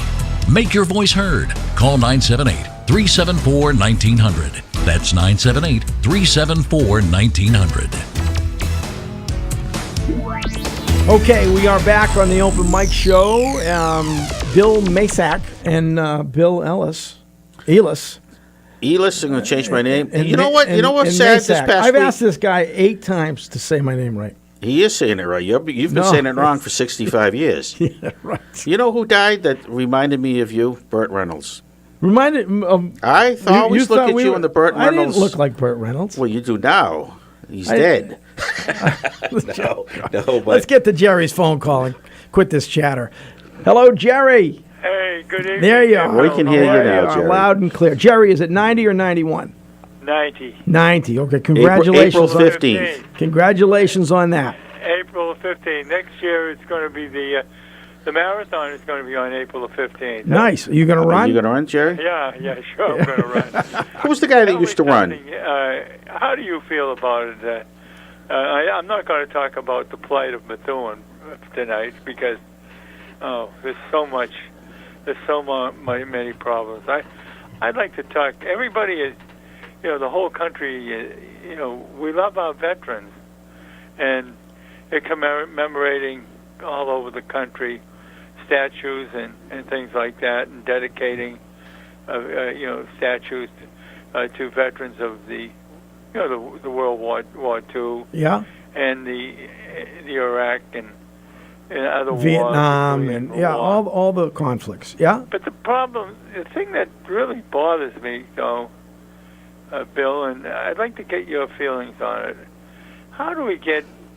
And I hope some of your candidates for congressional candidates are listening tonight, because I would hope that something that they could work on when they get to Washington is, why don't we do something about places like the Bedford VA Hospital, which is one of the worst in the whole United States, and why don't they do something about that?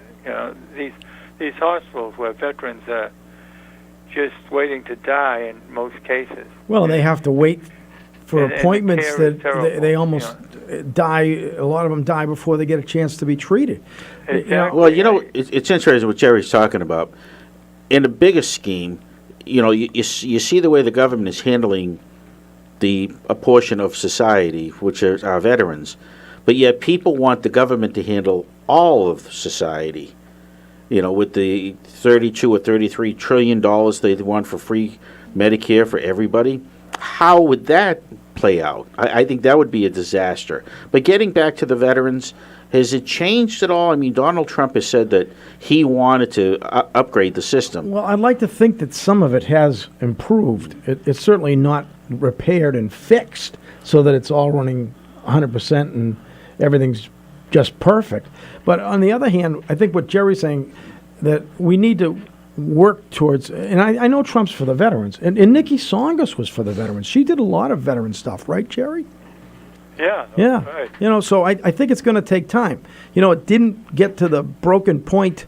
The way it is now. Right. But I think Trump is adding funds that will help. But he's also had a hard time geting proper management. I know somebody that is in a VA hospital, and this particular person told me that during the day the care is terrible. At night it isn't as bad, but the care in most cases, particularly I think the one in Bedford, is really poor. Really? So what? On the other hand, I know some people that are veterans, and they are going to the VA hospitals for care, and a lot of them tell me that it's not so bad. So maybe it's what's wrong with them. Maybe it's the doctor or the specific type of care they're looking for that they need. That it's not good. But I've also heard that it isn't as bad as it's made out to be. So I think it's all unique and maybe individual, and depending what your reason to be going to the VA hospital is, it may depend on whether you come out happy or not happy. Yeah, I think what happens though, Bill, is they have money and they use it all. They use all their money, and so there is no place to go but the VA hospital, and that's the option. But it shouldn't be example, substandard. I agree with you. you. It should not be substandard. It should be as good as any hospital out there. Exactly. It should be good as Leahy.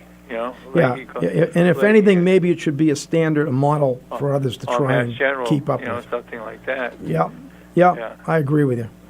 And my aunt was in the Mary Immaculate. Well, it was a hospital nursing home in Lawrence one time, and her care was terrible.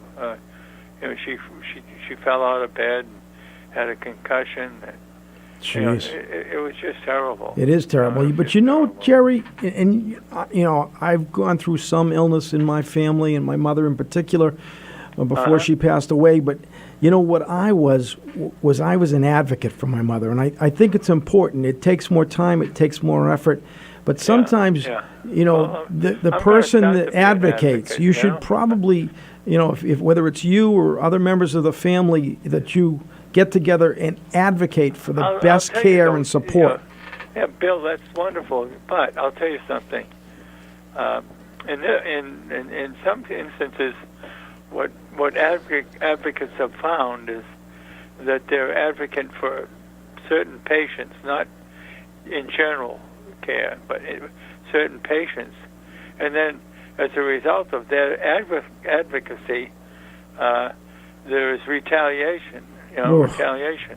I hate to hear that. That's not what it's all about. And then those that don't have anybody to advocate for them. Yeah. That's true. Yeah. But, so I think unfortunately, the care level, both VA and private, where we all have to go with our insurance, or whether we have insurance or not. They tell me that there are good VA hospitals, like up in White River Junction. There's one up in there, I understand. And I heard the care was very good up there. Now, do you think it's because of the demand, like the amount of people that need services? I think it is, but at the same time, I'll tell you something. When my aunt was in the hospital, and she was on, Medicare, Medicaid for a while, they came in and did an investigation, not because I did any advocacy or anything, but it was just kind of a routine. Every so often they would show up at this particular facility, and they would count the number of nurses on the floor. Yeah. And if there wasn't, let's say, in this particular instance, I think the number was either 10 or 11, they'd get after the facility and that was because it was federal money, Right. Absolutely. And maybe they should be doing that same kind of a process with our Veterans Hospital. So many nurses, so many patients per nurse. Right. Maybe they should regionalize it too or something, because the system is under the oversight of one individual nationwide. So, and I know every hospital has, a person, he or she, that's in charge, but, maybe it should be, split up so that it has a little bit closer attention by the upper management. So, I don't know. I'm just throwing things out there, Jerry, but I can empathize with what you're saying, and I feel bad if people aren't getting the kind of care they should. I'm doing good. How are you feeling? Wonderful. You sound good. You sound good. No, I'm fine. Yep. Yeah. No, well, thank you very much, gentlemen. Thank you for the call, Jerry, and don't be a stranger calling any time. I thought that I certainly wanted to talk about the veterans rather than the municipal government in Methuen. At least in your community, yeah. Yeah. Terrible. Yeah. Well, I'm sure they'll get it figured out. Unfortunately, I think it's gonna have to smart someplace or a little bit across the board, because they can't just make that. They can't wave a magic wand and fix that. There is there is a story going around that I know that they're under investigation by the Department of Revenue, the Attorney General, and the Inspector General. I know that that's happened, and the Ethics Commission.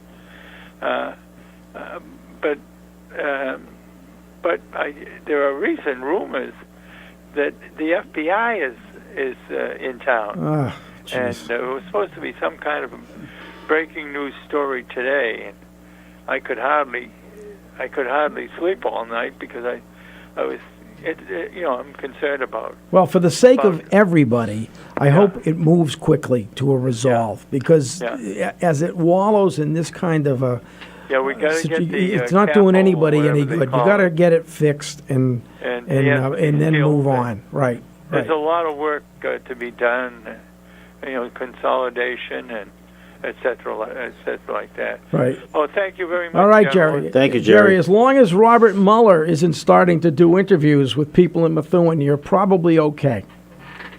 Mueller, who is he? He's the guy. He's the one running the Trump investigation. The Russian collusion. Yeah, maybe he is. Yeah. No, let's hope. I say that.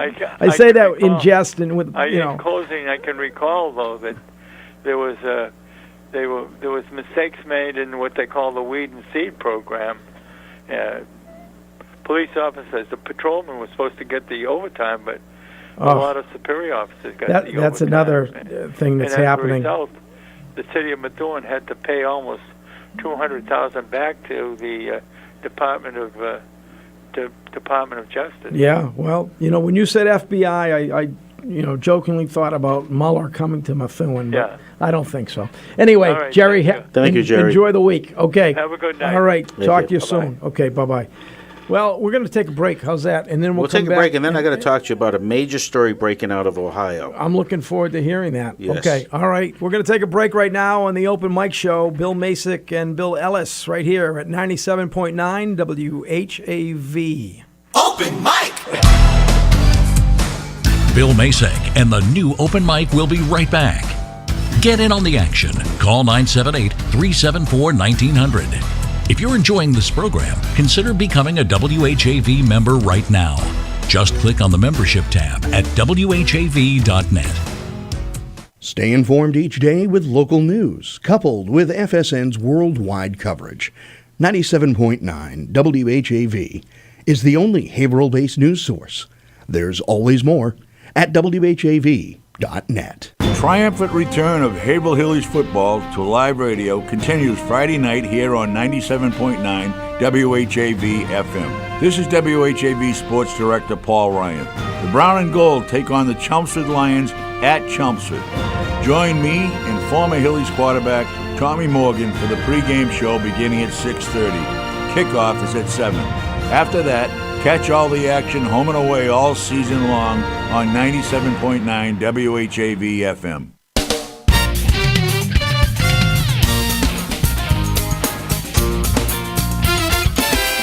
Catch the wave. WHAV.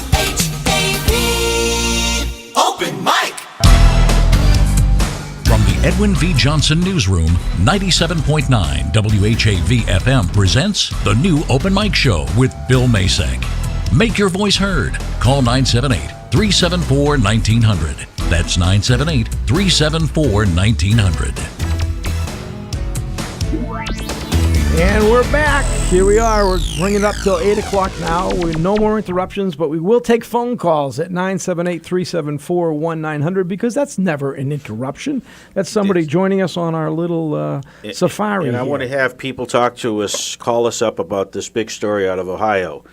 An Ohio grocery store employee is facing the possibility of felony theft charges for her daily snacking habit.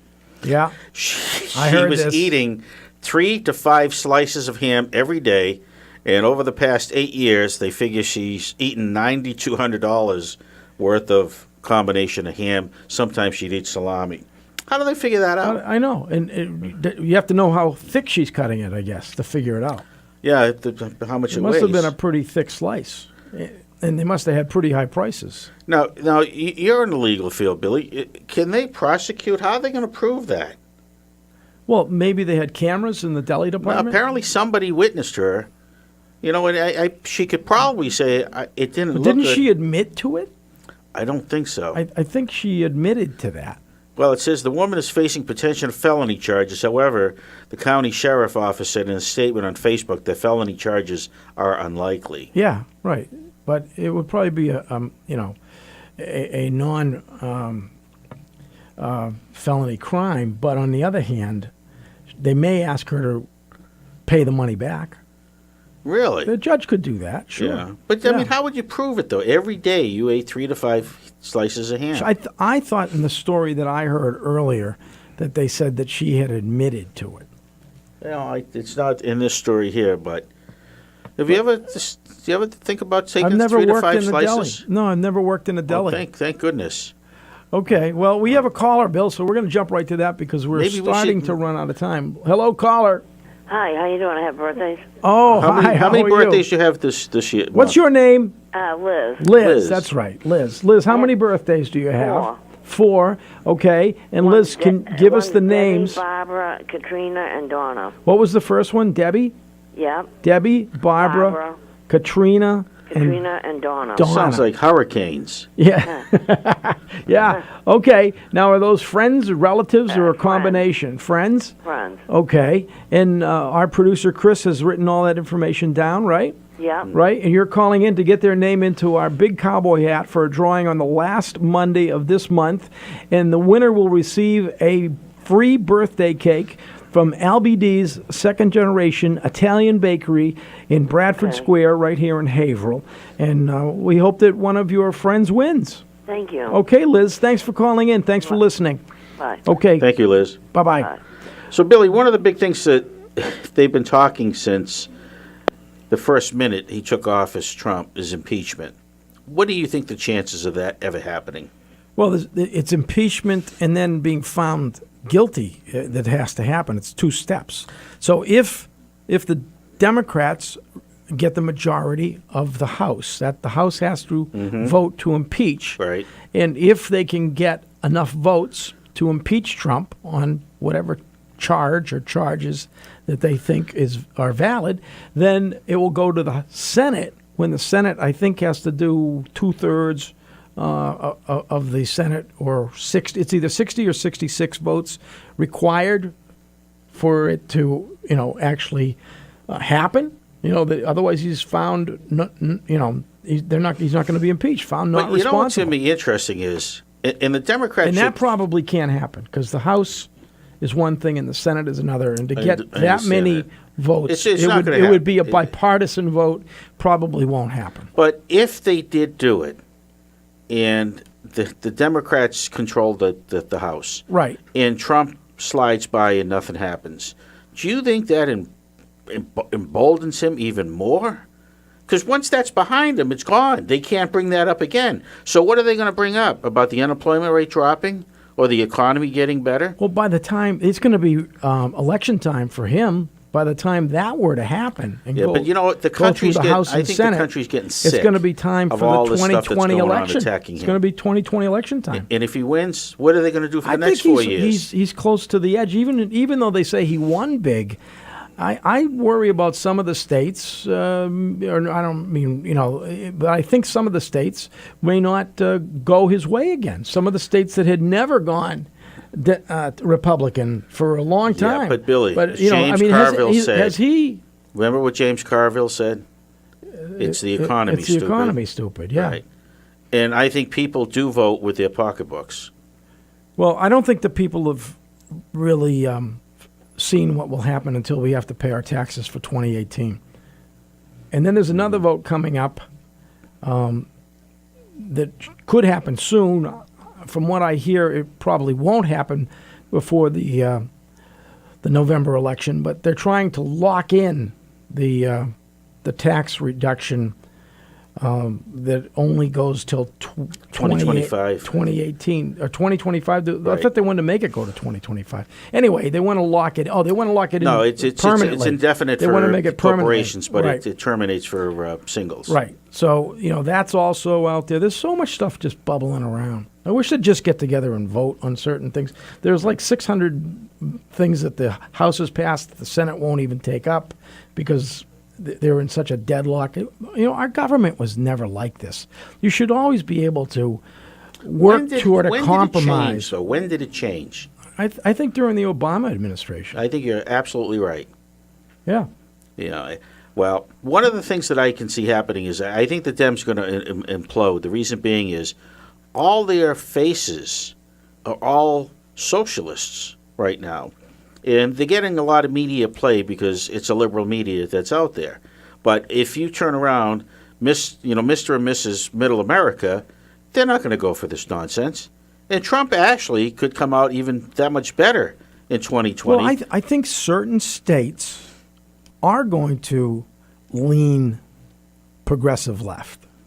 And California, of course. I think they say there are 7 congressional seats in California that could flip from Republican to Democratic. And California is extremely liberal. Yeah, very liberal. Yeah. So, there's a lot of things that can happen. And you know what? We'll know soon enough. But even if California does, though, Billy, the forefathers in this country with the Electoral College, they basically must have had 2016 in mind when they came up with that idea. The Electoral College didn't start off right from the get-go, but came on years later. So maybe it wasn't the forefathers, but had some great planning there, didn't they? They did have some great planning. Yeah. So that way there, was it you that told me about if you took Los Angeles out of the... Not Los Angeles. Are you saying about the Trump election? Right. Yeah. If you take the California vote total out of the total Hillary Clinton, Donald Trump election, Trump wins the majority, because you always hear the Democrats saying, "Oh, the popular vote went to Hillary." Well, only because of California, where she won by I think over 5 million votes. Right. If you discount California, which they'd like to be their own country, they tried to vote that through. They'd like to leave the U.S. So let's say it really happened. Then the other 49 states totaled up, Trump got the majority of the votes. Right. But when you add in California, that's where Hillary got the popular vote and Trump didn't. But because of the Electoral College, which is what you're talking about, that's what kind of saved the day for Trump. Mm-hmm. I'm looking online. There's a hurricane heading towards the East Coast called Florence. Yeah. I'm going to give you a story that just hit me that's going to happen after Florence. You ready for it? I'm ready. All right. Go ahead. CNN, MSNBC, they're going to turn around. If the response from Trump is immediate, they're going to turn around and say, well, that's because a majority of the people that live in those areas are non-minority.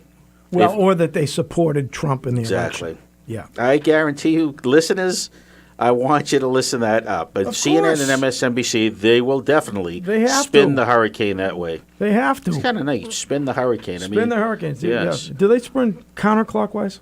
They have. Yeah. Same with tornadoes. They don't always. Oh, they aren't always. No. No. Okay. No, it's always. Sometimes it changes. Yeah. Okay. Well, Oh. I just, I was down there on my vacation a few weeks ago. It was beautiful. The sun was out. It was like, what a nice place to live. But boy, they're evacuating the state.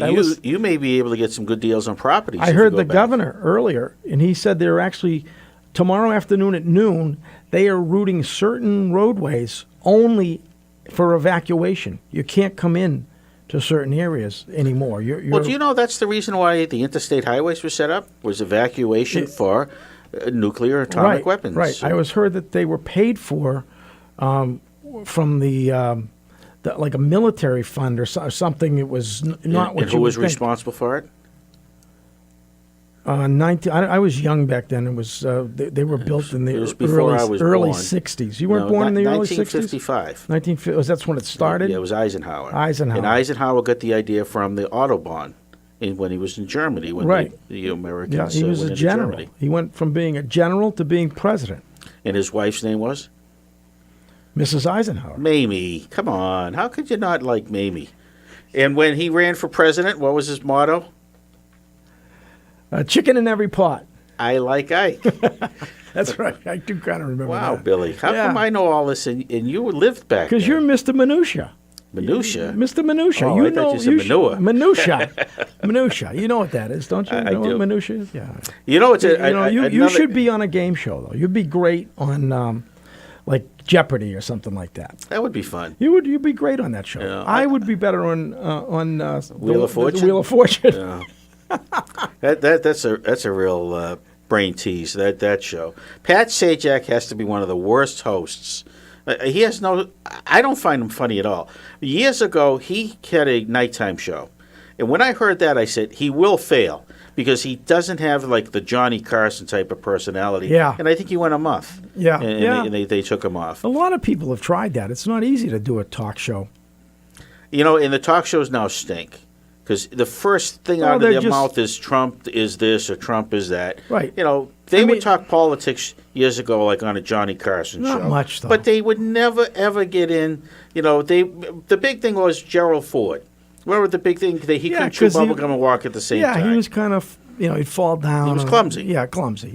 Yeah, but it wasn't anything close to what we're doing today. They're nasty today. Yeah, and they're, it's really unfortunate. Not necessary, and- It's not. But it- funny thing is, though, Billy, if you have a career that has basically flattened out, you say something negative about Trump to try to rebuild it again. It's worked. It's worked for some of the Yeah, but it's the nighttime. But then they fizzle again. Because Hosts. what's the next show going to be? Well, it doesn't matter if they're doing well long enough. Yeah, but you take the girl that held up Trump's head. I mean, every other day she's trying to recreate her, Hey, so-called as long as it comedic lasts long enough. activities. Look at Les Moonves. You think he's really caring a whole lot unless he goes to jail? Well, that's a possibility too. Yeah, I know. But sexual harassment. It's just breaking on him. But Yeah, yeah. And you wonder where it's going to stop. he's supposed to get maybe up to $120 million as a parting gift Severance? from CBS. Yeah, but apparently they haven't decided that yet. No, they're going to review it and decide. And they're going to take $20 million and could be put a it towards portion the of Me Too right program. Yeah, which is fine. But it's anyway. Hey, you know what, Bill? We We're could coming, talk all we're night. coming up on 8 Are you o'clock. game, Chris? Yeah. See, Chris wants to go till we're gonna- midnight. what He's are on we- the yeah, clock. I think the boss might want us to not do that though. We'd be like a pirate radio station. Wouldn't that be fun? Yeah, we're taking over. Lock the doors from the inside. The way Wolfman Jack used to do it, broadcasting out of Mexico way back when. All right. Hey, we're back. Summer vacations are over. We don't see a big holiday coming up in the not too distant future. Columbus right? Day. Well, that's not on Monday though. No. No. It used to be. Well, it used to be. Well, no, it is actually on Monday. Is now. it on Monday? Officially, it's on Monday. It's no longer on the 12th. So Okay. it will be Columbus Day, but it won't be my birthday. All right. Well, we'll celebrate. We're running out of time. This is the Open Mic Show, heard every Monday night right here and only on WHAV. We hope you join us again next Monday night from 6 to 8 right here on 97.9 FM. Open mic. Join Bill Masek live on the new Open Mic again next Monday night at 6. The opinions expressed on the Open Mic Show are not necessarily those of 97.9 WHAV FM, its underwriters, or affiliated stations. The Open Mic Show came to you from the Edwin V. Johnson Newsroom.